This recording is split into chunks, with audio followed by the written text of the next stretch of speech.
पहले दो वीडियो में हमने बात करी कि किस तरीके से आप फैक्टोरियल को डिफाइन कर सकते हो और क्या होती है fundamental principle of counting, counting कैसे करते हैं एसेंशियली। तो ये दो वीडियो हम ऑलरेडी कंप्लीट कर चुके हैं। अभी तक नहीं देखा तो इधर जाओ, परम्यूटेशन की प्लेलिस्ट मिल जाएगी, वहां पे ये सारे वीडियोस तुमको मिल जाएंगे।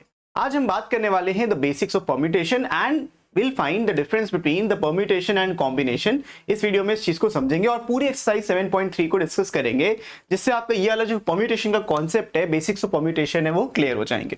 तो परम्यूटेशन की जो एक्सरसाइजेस हैं वो 2-3 आपके में दी हैं, सब कुछ आपको पढ़ाया जाएगा बिना टेंशन के।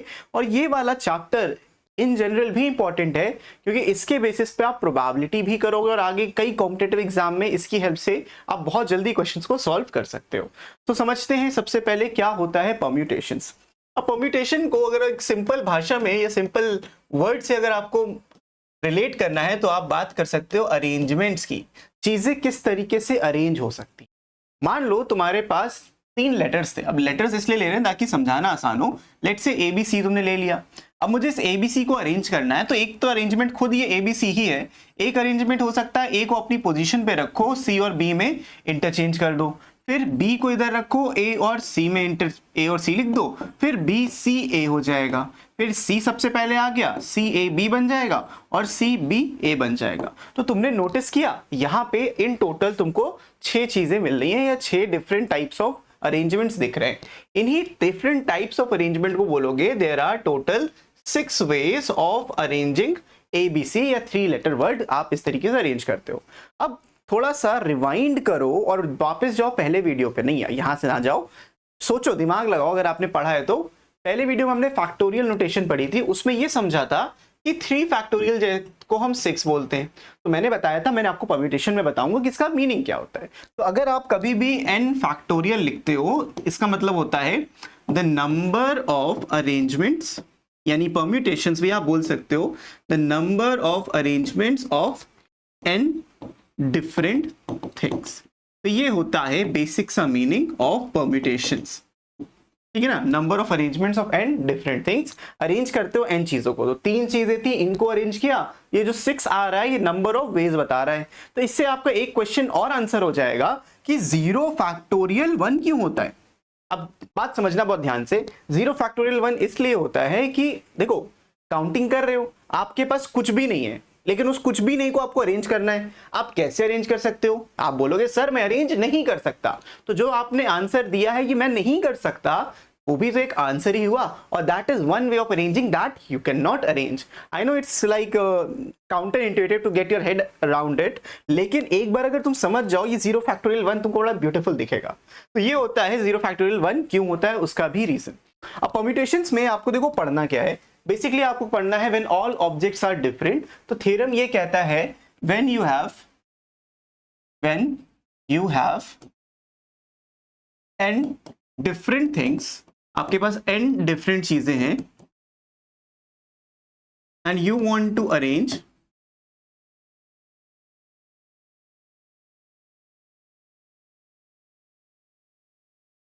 r things. r मतलब इसी में से कुछ नंबर होगा, r हम उसको लेके चल रहे, r थिंग्स अमंग। तो भाई r चीजों को अरेंज करने के लिए टोटल n चीजों में से अगर आप लोगे तो ये थ्योरम कहता है, ये बन जाता है the number of veg will be NPR। Actually जो आप NPR लिख रहे हो that is what you mean by n number of things total, उसमें से आप r चीजों को कैसे अरेंज कर सकते हो, ये बताता है आपको NPR। और इसका भी अपना एक फॉर्मूला होता है, NPR को आप और ओपन करके लिख सकते हो। इसका जो फॉर्मूला होता है वो होता है n factorial divided by n minus r का पूरे का फैक्टोरियल। तो इस फॉर्मूले को बाय हार्ट याद रखना, ये होता है NPR का फॉर्मूला, और टोटल नंबर ऑफ वेज होते हैं NPR। तो NPR क्या है, आपके पास 3 चीजें थी, आपको तीनों अरेंज करना था, तो 3p3 हो जाता है। बात समझ में? तो बहुत ही बेसिक सा है, ये इसका पहला थ्योरम हो जाता है और बहुत ही ज्यादा इजी होता है। अब मान लो कि ये जो n थिंग्स है ये कब है, जब रिपीटिशन चीजों की अलाउड नहीं है। मतलब आपने एक जगह फिल कर दी तो अगली जगह पे दोबारा वो चीज नहीं आ सकती, जैसे हमारे ABC वाले केस में था। लेकिन अगर आपके पास n चीजें हैं और आपको उनको अरेंज करना है r डिफरेंट जगहों पे, तो उसका फॉर्मूला थोड़ा सा डिफरेंट होता है अगर रिपीटिशन अलाउड होता है। उसको हम फंडामेंटल प्रिंसिपल ऑफ काउंटिंग से ही कर लेते हैं। मान लो तुम्हारे पास ना 3 डिजिट्स थे, 200, 2, 3 एंड 6। तुम्हारे पास ये 3 डिजिट थे और आपको अब 3 डिजिट का नंबर बनाना है। अब अगर आप 3 डिजिट का नंबर बनाओगे वही ABC वाले 6 केसेस बन जाएंगे। लेकिन अगर तुमसे बोल दिया जाए लो भाई तुम ऐसा भी कुछ कर सकते हो, तुम ऐसा भी कुछ कर सकते हो, तब क्या करोगे? तब तुम ये करोगे, तुम्हारे पास जितनी भी चीजें थी 1, 2, 3 यहाँ पे तुम भर सकते हो। कितनी यहाँ पे क्या आ सकता है? 2, 3, 6 में कुछ भी आ सकता है, यहाँ पे भी 2, 3, 6 में कुछ भी आ सकता है, 3 पॉसिबिलिटीज। यहाँ पे भी 2, 3, 6 में कुछ भी आ सकता है, अगेन 3 पॉसिबिलिटीज। तो 3 इंटू 3 इंटू 3 तुम्हारे पास बन जाएगा 27। तो ये 27 जब आता है तो इसी से आपका सेकेंड थ्योरम बनता है, जब चीजें ना रिपीटिशन पॉसिबल होता है। तो थ्योरम 1 में क्या था, आपको n डिफरेंट थिंग्स दी, उसमें से r डिफरेंट थिंग्स को अरेंज करना था, तो NPR वाला फॉर्मूला बना। और अगर आपको उन n डिफरेंट चीजों को r डिफरेंट जगह अरेंज करना है या r स्लॉट्स में अरेंज करना और रिपीटिशन अलाउड है, तो थ्योरम 2 कहता है अगर आपके पास repetition is allowed then number of ways of arranging and different things, अभी भी चीजें डिफरेंट ही हैं, and different things in R places। अब यहाँ पे जगह है ना R, उसमें से चूज तो कर नहीं रहे हो, आपके 3 जगह ही थी, आपने लिख दिया, तो इसका जो नंबर ऑफ वेज आएगा दैट वुड बी n की पावर r। तो ये 2 थ्योरम्स होते हैं। पहला थ्योरम NPR आप लिखोगे, जिसका फॉर्मूला आपको ऑलरेडी मैंने यहाँ पे बता दिया, n factorial divided by n minus r का फैक्टोरियल। और अगर रिपीटिशन अलाउड है तो आप इसका यूज करोगे। तो ये 2 थ्योरम से हम पूरी एक्सरसाइज को कर रहे होंगे। तो आपने परम्यूटेशन का बेसिक देख लिया, समझ लिया। और एक चीज और, जो ये नोटेशन आपने पढ़ी दैट NPR ये होता है, आप NPR को ना ऐसे भी लिख सकते हो P ऑफ N, R। तो ये नोटेशन भी अगर आपको कभी दिखे, दोनों का सेम मीनिंग होता है। This is something you should remember as well. ठीक है, तो ये बेसिक्स होते हैं परम्यूटेशन के, ये फॉर्मूला, ये थ्योरम और एक ये वाला भी थ्योरम। अब आप क्वेश्चन से करोगे चीजें तो ज्यादा अच्छे से समझ पाओगे। और ये पूरी एक्सरसाइज 7.3 हम आज यहाँ पे करने वाले हैं। अब इसका पहला क्वेश्चन देखो, इन्होंने बोला है find the values of P 4,3। अब इसमें कोरोलरीज भी बहुत सारी थी, अब कोरोलरीज भी बता देता हूं पहले, फिर आते हैं क्वेश्चंस पे। जैसे कि इसी थ्योरम में आपकी कोरोलरी थी, मान लो तुम्हारे पास कुछ ऐसा हो, यहाँ पे लिख लेता हूं साइड में। मान लो कि दे आर सेइंग कि इंस्टेड ऑफ r तुम्हारे पास NPN ही दिया हो, तो NPN देंगे तो ऊपर n फैक्टोरियल, नीचे n माइनस r की जगह n है तो n माइनस n का फैक्टोरियल हो जाएगा, which is n factorial divided bye 0 factorial. और 0 फैक्टोरियल 1 होता है, तो आप बोलोगे सर ये तो n फैक्टोरियल होता है। अब n में से आपको कुछ भी अरेंज नहीं करना, n चीजों में से कोई भी चीज अरेंज नहीं करोगे तो ये हो जाएगा 1। ठीक है ना, आपके पास n चीजें थी लेकिन आप कुछ भी उसमें से अरेंज नहीं करना चाहते या 0 प्लेसेस पे अरेंज कर रहे हो, then the answer will be 1। एक तरीका कि आप अरेंज नहीं कर सकते। तो इस तरीके से ये कोरोलरी थी 2, जो आपको पता होनी चाहिए, नहीं भी होती तो कोई बात नहीं थी, क्वेश्चन से आराम से सॉल्व हो जाएगा। अब पहले पार्ट में इन्होंने बोला है P ऑफ 4,3। अभी मैंने बताया P N, R का जो फॉर्मूला होता है वो क्या होता है, n factorial divided by n minus r factorial. और अगर अभी भी फॉर्मूला देख के आप एक चीज नहीं समझे तो थोड़ी सी दिक्कत वाली बात है, क्योंकि फॉर्मूले में जो हमने ये NPR लिखा है ये बाय डिफॉल्ट आपको अंडरस्टूड होना चाहिए कि n और r जो है दे आर होल नंबर्स।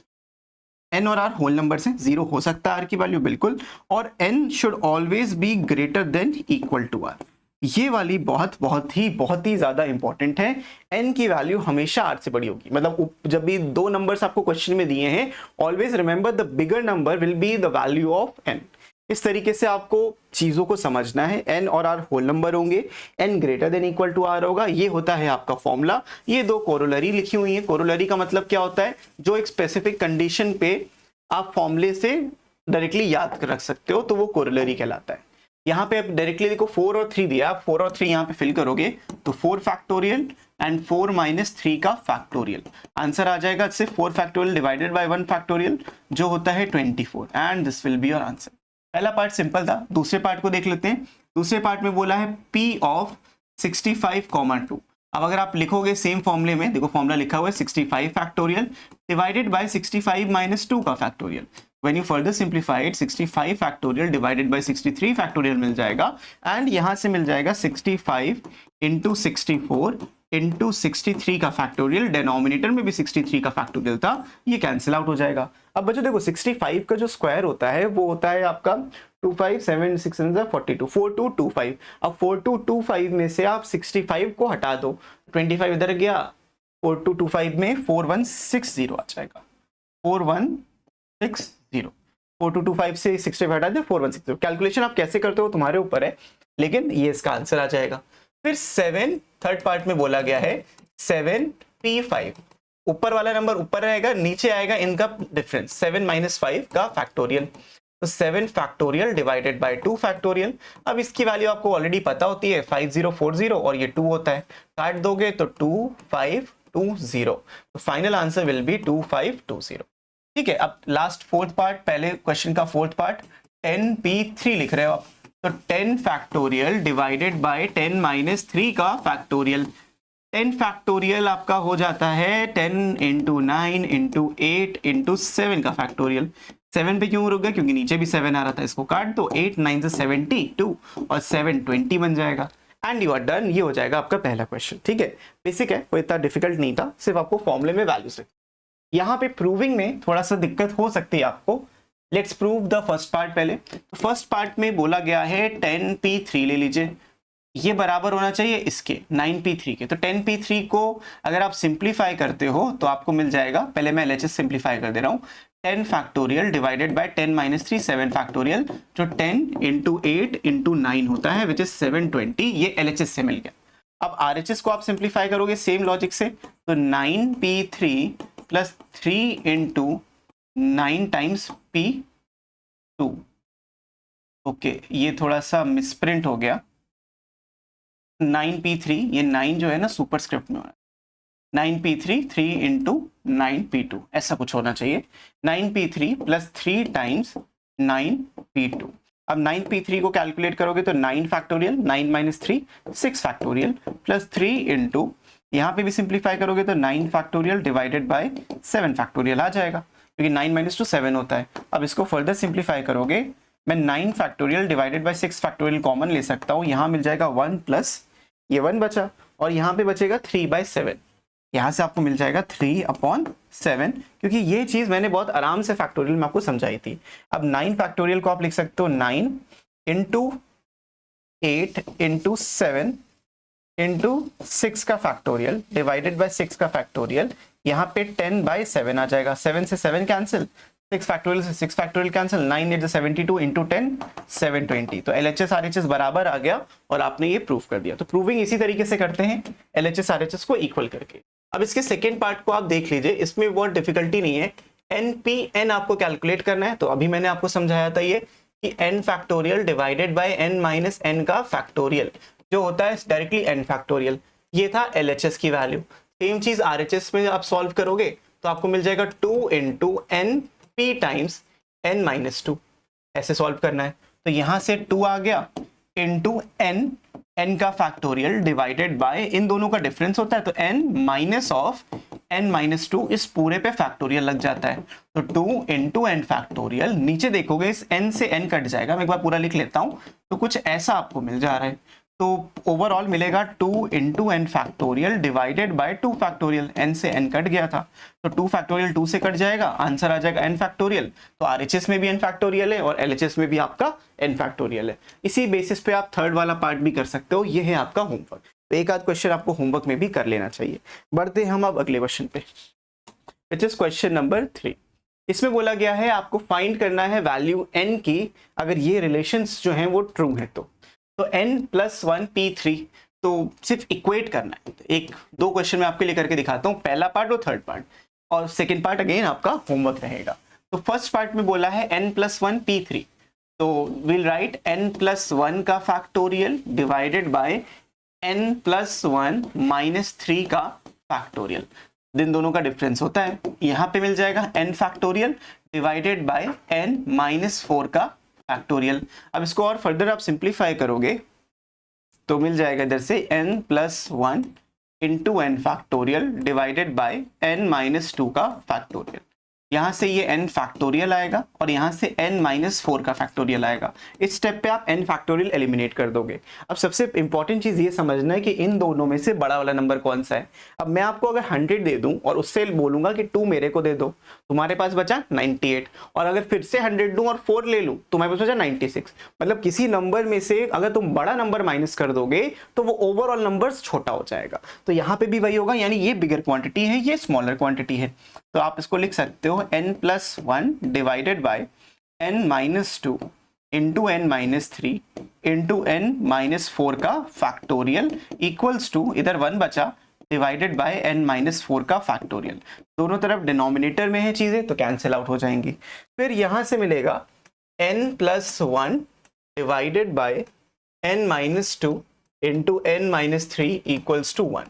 तो इसको अगर आप क्रॉस मल्टीप्लाई करोगे तो n plus 1 equals to n minus 2 into n minus 3 मिल जाएगा।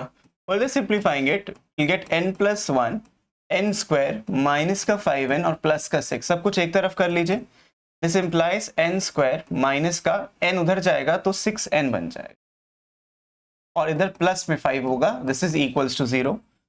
तो इधर से मिलेगा n स्क्वायर माइनस का 5n माइनस का n plus 5 equals to 0, n minus 5 और n प्लस 1 में ये फैक्टराइज हो जाएगा, this is also equals to 0। तो n की दो वैल्यूज है 5 एंड माइनस 1, एंड अभी मैंने बताया था ये वैल्यू पॉसिबल हो ही नहीं सकती क्योंकि n एक whole number, therefore n has to be 5, और आपको इस क्वेश्चन में n की ही वैल्यू निकालनी थी। इस तरीके से आप बाकी बचे हुए दो क्वेश्चन भी कर सकते हो।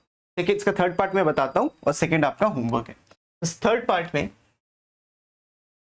आपको दिया हुआ है Pn minus 1 3 P of n minus 1 3 equals to Pn plus 1 3। तो इक्वल्स टू नहीं है, वहां पे कोलन लगाए, Pn प्लस 1 3, यहाँ पे इक्वल्स टू लगा था और यहाँ है 5:12। मतलब ये जो दो नंबर्स हैं उनका जो रेशियो है 5:12 है। तो इसको सिंप्लीफाई करेंगे, जब ये सिंप्लीफाई करोगे तुमको मिलेगा n माइनस 1 P3, मैं पहले ऐसे लिख देता हूँ, divided by n plus 1 P3 should be equals to 5/12। This is the question. अब इसको सिंप्लीफाई करोगे तो ऊपर आएगा n माइनस 1 का फैक्टोरियल, इनका डिफरेंस होता है तो नीचे आ जाएगा n माइनस 4 का फैक्टोरियल, होल डिवाइडेड बाय इधर मिलेगा n प्लस 1 का फैक्टोरियल, इनका डिफरेंस होता है, नीचे मिल जाएगा n माइनस 2 का factorial, n plus 1 minus 3 n minus 2, इधर आ जाएगा 5/12। तो इसको फर्दर सिंप्लीफाई करोगे तो n माइनस 1 का फैक्टोरियल, ये डिनोमिनेटर का डिनोमिनेटर जाएगा इधर तो n माइनस 2 का फैक्टोरियल आ जाएगा, डिवाइडेड बाय n माइनस 4 का फैक्टोरियल और इधर आएगा n प्लस 1 का फैक्टोरियल इक्वल्स टू 5/12। तो प्रॉपरली हमने इसको लिख दिया। अब सिंप्लीफाई करना है ये देख के कि बड़ा नंबर कौन सा है। अब मैं n माइनस 1 को भी ओपन कर सकता हूँ, n माइनस 2 को भी कर सकता हूँ, बट बेटर मेरे लिए क्या रहेगा वो देखना है।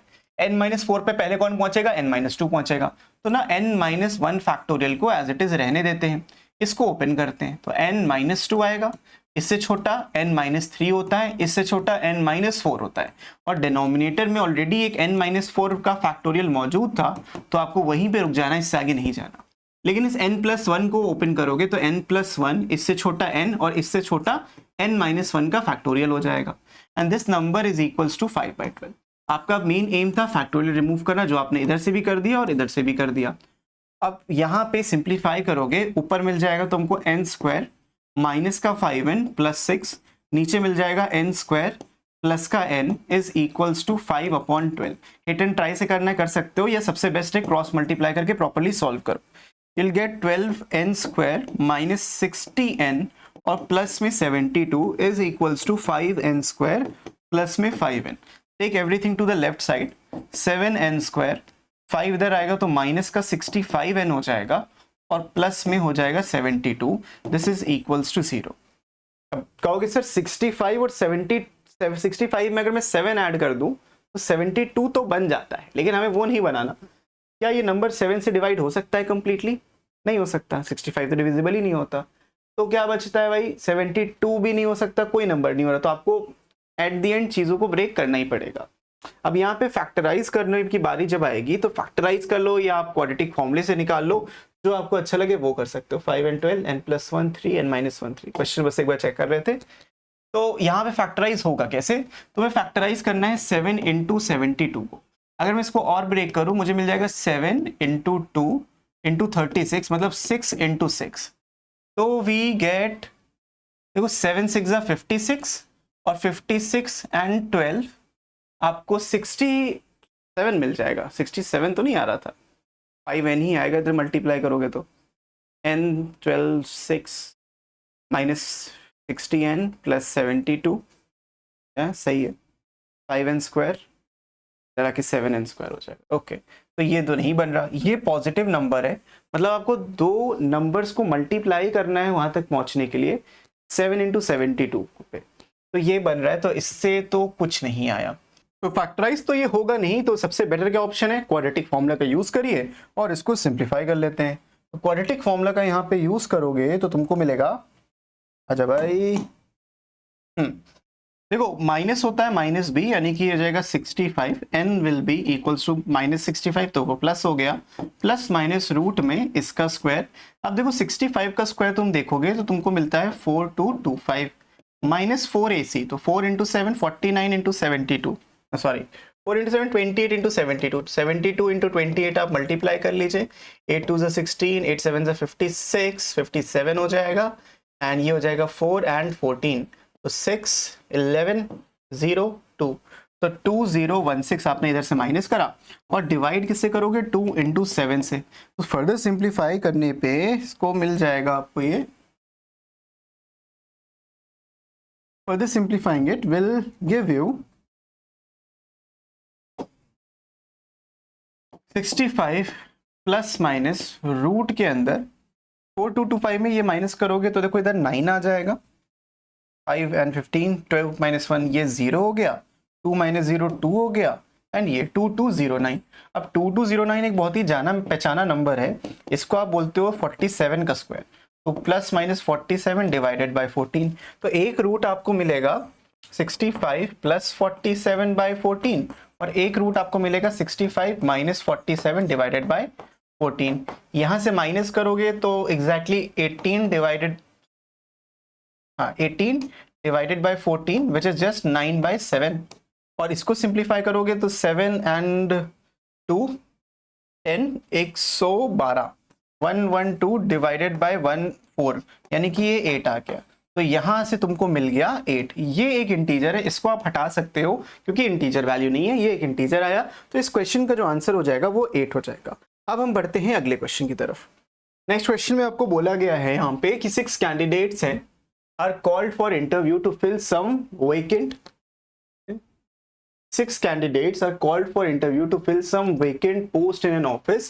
Assuming that each candidate is fit for each post, determine the number of ways in which 2 posts can be filled and 3 posts can be filled. तो भाई 6 लोगों को इंटरव्यू के लिए बुलाया गया, कुछ पोस्ट खाली थी, क्या बेटा इंटरव्यू दो, जो अगर तुम सेलेक्ट हो गए तुमको फिल कर दिया जाएगा।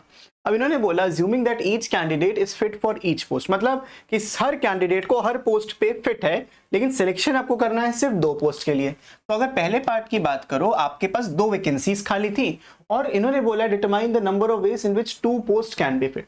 समझदारी वाली बात यहाँ पे ये होनी चाहिए कि भाई अगर इस पोस्ट पे मैंने किसी को भर दिया तो दूसरी पोस्ट में उसको नहीं दूंगा, उस पे बचे हुए 5 लोगों में से कोई आएगा। तो पहली पोस्ट के लिए आपके पास 6 कैंडिडेट्स थे और बचे हुए पोस्ट के लिए आपके पास 5 कैंडिडेट्स थे, तो 6 into 5 आपका 30 हो जाएगा। This is one way of doing this question. The other way of doing this question is writing 6 में से 2 का सिलेक्शन करना है या अरेंजमेंट करना है। जब आप 6p2 यहाँ पे कैलकुलेट करोगे तो 6 फैक्टोरियल डिवाइडेड बाय 4 फैक्टोरियल करोगे, मतलब 6 फैक्टोरियल 6 - 2 4 हो गया, तो 6 into 5 into 4 factorial divided bye 4 factorial, answer इससे भी 30 आएगा। तो दोनों ही मेथड आपके पास है, आप चाहे फंडामेंटल प्रिंसिपल ऑफ काउंटिंग का यूज करो या परम्यूटेशन का यूज करो, क्योंकि परम्यूटेशन वाली एक्सरसाइज है इसलिए इस तरीके से कर रहा हूँ। अब 3 पोस्ट कैन बी फिल्ड, तो सेकंड पार्ट के लिए 1 2 3 पोस्ट बनाओगे, 6 5 4 आ जाएगा। याद है पूरा वीडियो बढ़ाया था इस पे, तो हो जाएगा 120 वेज। अब इस तरीके से आंसर लिख सकते हो, या फिर आप क्या कर सकते हो, आप लिख सकते हो 6p3, 6 में से 3 का सिलेक्शन होना है। तो जब 3 का सिलेक्शन आप कराओगे तो 6 इंटू 5 इंटू 4 इंटू 3 फैक्टोरियल, और 6 माइनस 3 भी नीचे 3 फैक्टोरियल होता है, ये कट जाएगा। अगेन 120 वेज आपको मिल जाएंगे, ठीक है ना। तो बेसिकली बहुत ही इजी चीज हो जाती है, चाहे आप इससे सॉल्व करो चाहे उससे सॉल्व करो, मीनिंग समझ में आना जरूरी होता है। बढ़ते हैं इसके अगले पार्ट के ऊपर, विच इज क्वेश्चन मतलब नेक्स्ट क्वेश्चन पे ऊपर, question 5, how many 3 digit number can be formed using digits 1 to 9 if no digit is repeated. क्योंकि आपको एग्जाम में ऐसा तो कुछ नहीं बोलेंगे ना कि परम्यूटेशन के सिंबल से ही सॉल्व करो, आपको सिर्फ क्वेश्चन दे दिया, आप फंडामेंटल प्रिंसिपल ऑफ काउंटिंग से कर रहे हो या परम्यूटेशन से कर रहे हो, कुछ फर्क पड़ता नहीं है। तो आपके पास 3 डिजिट का नंबर है, 1 2 3, और आपके पास 1 से लेकर 9 तक डिजिट्स हैं। 1 से लेकर 9 तक सिर्फ 9 ही डिजिट्स होते हैं, और कोई डिजिट को आप रिपीट नहीं करना चाहते, तो जो डिजिट आपने यहाँ पे भर दिया वो दोबारा नहीं भरोगे। तो 9 इंटू 8 इंटू 7 वेज आपको टोटल मिल जाएंगे। इसको सिंप्लीफाई कर लीजिए, 72 इंटू 7 14 49 15 504 आपका इधर से आंसर आ जाएगा, ठीक है। अब इसका सेकेंड पार्ट में बोला है डिजिट्स कैन बी रिपीटेड, तो 3 डिजिट का आपको नंबर बनाना है, तो 999 भी आ जाएगा, 111 ऐसे नंबर्स भी पॉसिबल है। तो इधर आप 9 नंबर भर सकते हो, इधर भी 9 इधर भी 9, टोटल आपके पास 729 वेज हो जाएंगे, जो कि 9 का क्यूब होता है। तो बहुत ही बेसिक सा क्वेश्चन है, इस तरीके से सॉल्व करोगे। परम्यूटेशन लगाने की जरूरत नहीं थी, लगा भी सकते हो, 9p3 लिखते, इधर 9p3 लिखोगे। अगर आपको इसको परम्यूटेशन से करना है, मैं इधर और करके लिख देता हूं, तो आप सॉल्व करके 9p3, तीनों यहाँ पे डिफरेंट हैं और रिपीटिशन अलाउड नहीं थी, यहाँ पे तीनों सेम है तो रिपीटिशन अलाउड करोगे तो 9 का क्यूब आ जाएगा। तो बताया था ना n की पावर r और npr इस तरीके से करना है, तो इस तरीके से आपका आंसर भी आ जाएगा। नेक्स्ट क्वेश्चन है, in how many ways can 6 women draw water from 6 taps if no tap remains unused. 6 women को 6 टैप्स पकड़ने हैं और कोई भी टैप अनयूज्ड नहीं होना चाहिए। तो आप सिंपल सा सोचो कि आपके पास 6 वुमेन थी और ये 6 टैप्स थे, या 6 टैप्स में 6 वुमेन, क्योंकि दोनों इक्वल ही तरीके से कर सकते हो। 6p6 का आंसर आ जाएगा 6 फैक्टोरियल डिवाइडेड बाय 6 माइनस 6 का फैक्टोरियल, तो इधर से मिल जाएगा 720 डिवाइडेड बाय 0 का फैक्टोरियल, जो सिर्फ 720 बाय 1 विच इज जस्ट 720। तो ये पहले पार्ट का आंसर हो जाएगा। सेकेंड पार्ट में आपसे बोला गया है 7 candidates are contesting an election. In how many ways can their names be listed on the ballot paper? अब 7 कैंडिडेट्स को आप लिस्ट करा रहे हो, उनका नाम किस तरीके से लिखा जा सकता है बैलेट पेपर के ऊपर। तो भाई देखो 7 लोग हैं, 7 का अरेंजमेंट करना है, 7 लोगों को नाम लिखना है, तो आप क्या लिखोगे 7p7। सेम लॉजिक से इसको आप सीधा 7 फैक्टोरियल लिख सकते हो, क्योंकि मैंने आपको एक कोरोलरी बताई थी, कभी भी npn हो तो आप n फैक्टोरियल लिख सकते हो। तो 7 फैक्टोरियल का मतलब होता है 5040 ways and you are done. तो बहुत ही सिंपल से क्वेश्चन है इस एक्सरसाइज के। नेक्स्ट क्वेश्चन देखते हैं 7th का पहला part, from a committee of 8 persons in how many ways can you choose a chairman and vice chairman assuming that one can not hold more than 1 position. तो पहले part में एक committee है जिसमें आपको 2 पोजीशन सेलेक्ट करनी है, एक चेयरमैन की एक वाइस चेयरमैन की। अब चेयरमैन के दावेदार हैं 8, अब 8 में से कोई एक बंदा सेलेक्ट हो गया चेयरमैन के लिए। अब जो चेयरमैन हो गया वो वाइस चेयरमैन नहीं बन सकता, तो आपके पास बचे 7 कैंडिडेट्स, तो ये पोजीशन 7 लोग फिल कर सकते हैं, आंसर आ जाएगा 56 वेज एंड इस तरीके से खत्म। सेकेंड पार्ट में इन्होंने बोला है कि from 12% in how many ways can we choose a president, vice president, secretary and a treasurer assuming that each of the 12% can hold any office and no person can hold more than one office। Can hold, देखो each of the 12% can hold any office का मतलब ये नहीं है कि एक ही को चारों दे दिए, इसका मतलब ये है कि 12 के 12 एलिजिबल हैं सेक्रेटरी के लिए भी, प्रेसिडेंट के लिए भी और ट्रेजरर के लिए भी और वाइस प्रेसिडेंट के लिए, लेकिन एक बंदे को एक से ज्यादा ऑफिस नहीं दे सकते आप। तो आपके पास 4 ऑफिसेस थे, अब 4 ऑफिसेस में भाई 12, सबसे पहला प्रेसिडेंट पकड़ते हैं सब, तो इसके लिए 12 कंटेंडर्स हैं। जो प्रेसिडेंट बन गया एक बंदा हट गया, कितने बचे 11 लोग बचे, तो इधर 11 आ जाएगा। अब 2 लोग हट गए, कितने बचे 10 लोग बचे, तो यहाँ पे 10 आ जाएगा, इधर 9 आ जाएगा। इसको आप सिंप्लीफाई कर लीजिए, 12 इंटू 9 करोगे तो 108 मिलेगा, इसको मल्टीप्लाई करोगे 11 से तो मल्टीप्लाई होके आ जाएगा 1080 प्लस 108, ये बन जाएगा 1080 प्लस 108 तो 1188 मिल जाएगा इंटू 0, तो फाइनल आंसर आ जाएगा 11880। This is your final answer. तो कुछ इस तरीके से आपका क्वेश्चन ये भी डन हो जाएगा। नेक्स्ट क्वेश्चन की तरफ देखते हैं। A man has 6 friends, in how many ways can he invite one or more of his friends at a dinner. इस बंदे को एक या उससे ज्यादा को इनवाइट करना है डिनर पे। 6 फ्रेंड्स थे और इनवाइट करना है। अब देखो इनविटेशन का क्या सीन होता है कि अगर मैंने तुमको इनवाइट किया तो तुम हाँ बोलोगे या ना बोलोगे, या तो तुम आओगे या फिर तुम नहीं आओगे। ऐसा तो नहीं, वैसे तुम तो आ ही जाओगे, खाना फ्री का खाना कौन छोड़ता है। खैर यहाँ पे मैन हैज 6 फ्रेंड, 6 लोगों को उसने इनवाइट किया। अब 6 लोगों से वो जवाब एक्सपेक्ट कर रहा है, कैसे आ सकते कैसे नहीं आ सकते। तो देयर इज, ये पर्सन नंबर 1 है, ये पर्सन नंबर 2 है, ये पर्सन 3 है, ये पर्सन नंबर 4 है, ये पर्सन 5 है, ये पर्सन 6 है। इसके 6 दोस्त थे, इसमें एक या उससे ज्यादा फ्रेंड्स को, अब ये एक या उससे ज्यादा का कंसेप्ट क्या वो समझाता हूं। लेकिन जो P1 है उसके पास 2 ऑप्शंस हैं, या तो वो इनविटेशन को एक्सेप्ट कर सकता है या डिक्लाइन कर सकता है। सेम P2 के पास भी 2 ऑप्शंस हैं, P3 के पास भी, इन सब के पास 2-2 ऑप्शंस थे। तो आप ये मल्टीप्लाई आपस में कर दोगे। जब आपस में आपने मल्टीप्लाई किया तो 2 × 2 × 2 6 बार हो गया, 2 की पावर 6 और 2 की पावर आपने 64 बोला। लेकिन ये आपका आंसर नहीं है। क्यों नहीं है? क्योंकि उनको बोला गया है कि 1 और मोर, कम से कम एक बंदा तो बेचारा आए, पार्टी में इनवाइट कर और कोई ना आए तो अच्छा नहीं लगता।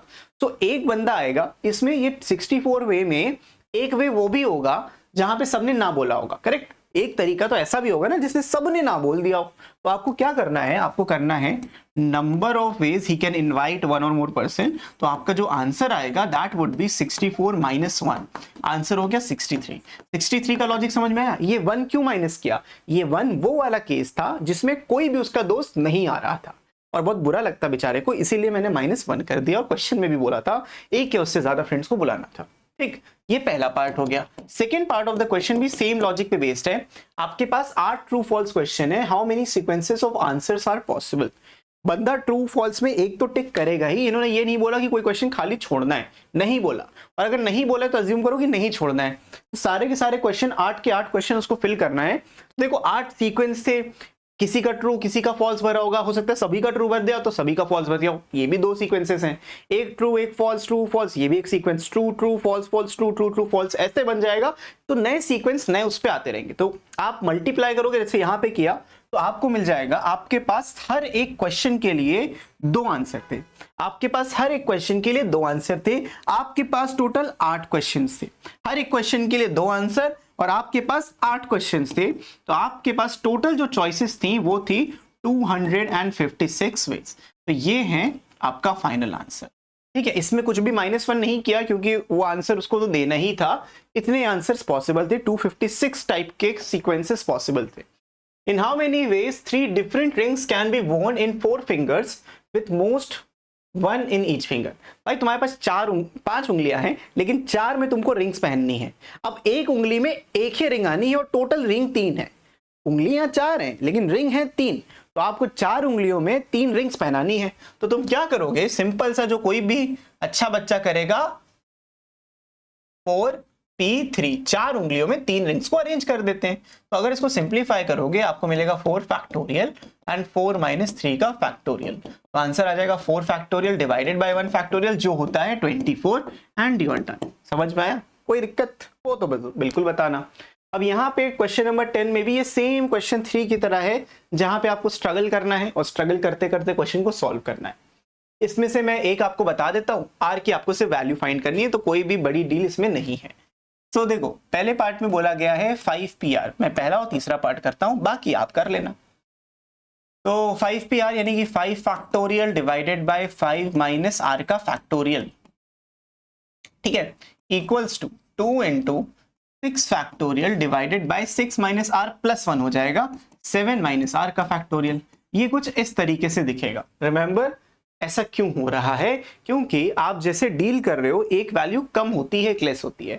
अब खुद सोचो इन दोनों में से बड़ा नंबर कौन सा होगा? बताओ बताओ, 7 - r बड़ा है या 5 - r बड़ा है? खुद बताइए। ऑब्वियसली 7 - r बड़ा है ना।